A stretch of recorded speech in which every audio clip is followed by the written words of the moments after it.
Hi everybody, Fran here at New Testament Explained. This video is my third video in a series of 7 that look at the signs that occur in the Gospel according to John. To make sure that you don't miss out on any videos in this series, please make sure you have subscribed to my channel and the notification bell. This video is going to look at the healing at the pool, which occurs in John chapter 5 verses 1 to 15. As with all these videos, we're going to cover the context, meaning and significance, and the overall message of the Bible passage. When it comes to context, the scholar Raymond E. Brown observes that this sign marks the beginning of a section in the Gospel according to John.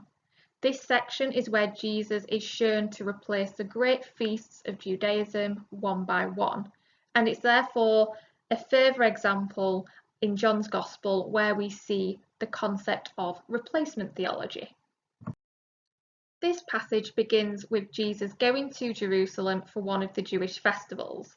Now, the author of John's Gospel does not name this festival, however, it is believed to have been Chavuot, which is a Jewish spring harvest festival 50 days after Passover and commonly referred to as Pentecost.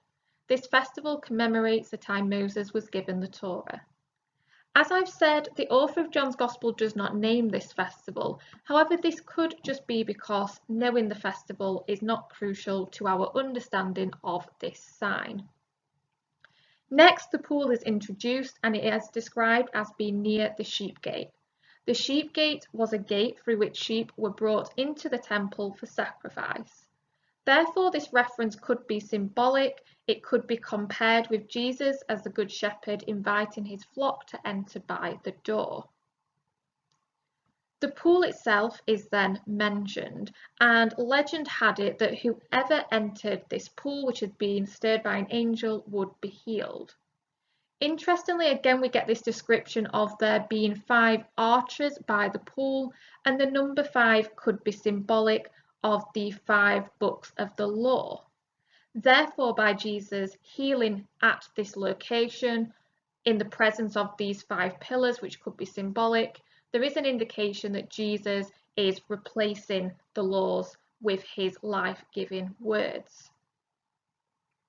Water as a healing medium is replaced by Jesus and his words in this passage. So this sign is all about Jesus replacing not only the laws that are represented through the 5 pillars, but the pool itself and that water as a healing medium.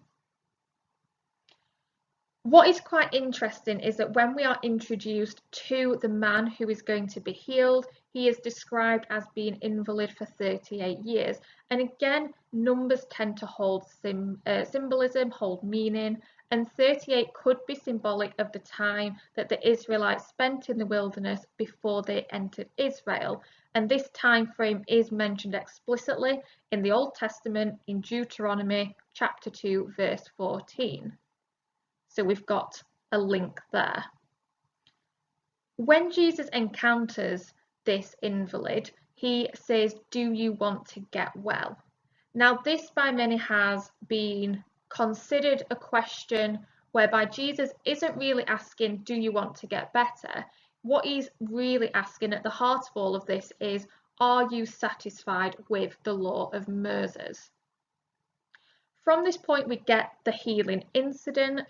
The man is told to pick up his mat and walk. However, this is problematic because this request is made on the Sabbath, and the Sabbath forbade the carrying of objects. And what is interesting at this point, if you're studying EdXL A-level religious studies, is that we get a link to topic 5.2, which is where we see instances where Jesus comes into conflict. This links to this passage because following the command to pick up your mat and walk, this does cause conflict between Jesus and the Pharisees.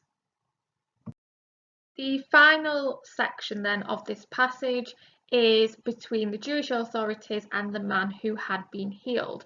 And what is quite interesting is that the man who has been healed does not understand who Jesus is and goes to the Jewish leaders and freely tells them about Jesus. The return to the temple indicates that the man remained within Judaism even though it had failed him and that he had been healed by Jesus and his words. This man, interestingly, contrasts quite sharply with the blind man in the sixth sign, which I will cover in a subsequent video, who proclaims Jesus as the Son of Man. So what's quite interesting here is the aftermath of the healing and how this man interacts and acts after this point. In terms of the overall message of this passage then, this sign can be used to show us that Jesus offers spiritual healing in the here and now, or the there and then, for the man who was healed at the pool, and this can therefore be linked to the concept of realised eschatology, which is the belief that the coming of the kingdom of God isn't a future event, but has been fulfilled by Jesus and is and can be a present reality, which, if you're studying Edexcel A-level religious studies, is a topic linked to 5.1. However, what also comes out in this Bible passage, in this sign, is the concept of replacement theology, which is especially evident when you consider the location of this healing by the pool, by the five arches. And again, drawing upon that symbolism that I've already discussed, you can start to see why this sign is considered in line with ideas concerning replacement theology. That then ends my video on the healing at the pool. As always, make sure you subscribe to this channel to make sure you don't miss out on any other videos in this series. But as always, thank you for watching.